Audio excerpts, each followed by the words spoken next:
We begin with the Land of the Lost TV show, to which I watched in reruns as a small child.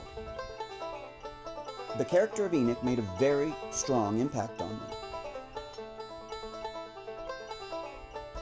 Not that many years ago, I was delighted to see the costume make an appearance on Hollywood Treasures.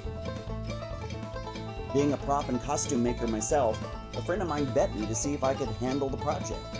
I had never done a full creature costume before, so I thought, why not? I began to research, and I was able to find Tom Spivey's website that showed the costume pre- and post-restoration. I also found interviews with Michael Westmore, who had made the originals, to find out that the costumes were based on wetsuits.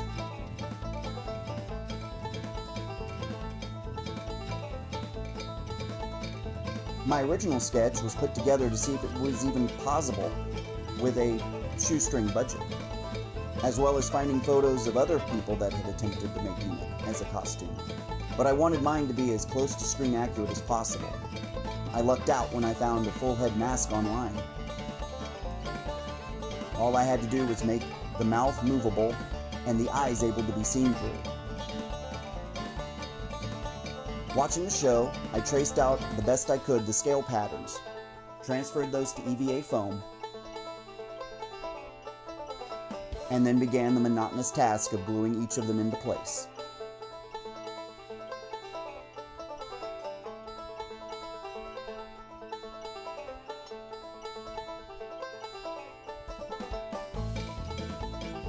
The hands began life as garden gloves.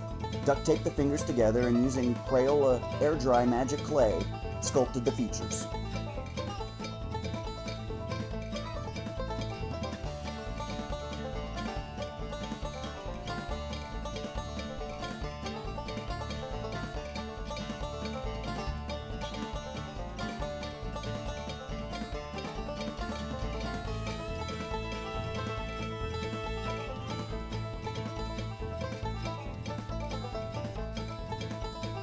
With no reference, my original Magetti was way too large, but I really enjoyed this hollow foil material that gave it life and energy.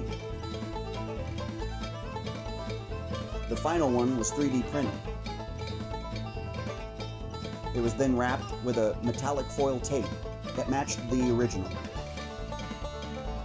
The feet started out as wet socks. Large EVA soles were attached, and then the model clay was used to form the claws. The whole shoe was then covered in scales from EVA foam, just like the body. The eyes started out as Christmas ornaments, and to match a reflection that was caught on frame in the studio, the gold foil was placed behind. The tunic starts out as a copper sequin material. A custom pattern was made, and then brown lacing was put in to match the original as close as possible.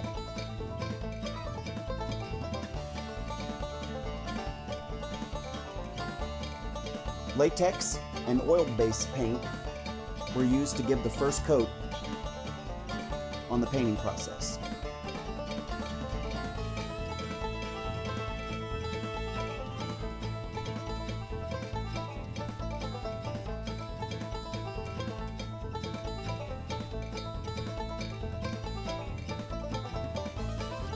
Dark browns and other hues were used to give depth,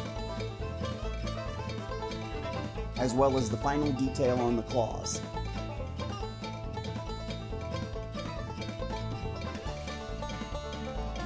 The bracelet was 3D printed gems on a chain that was bought from a hobby store. And the final product. Enik the Altrusian, finished. Only 2 years in the making.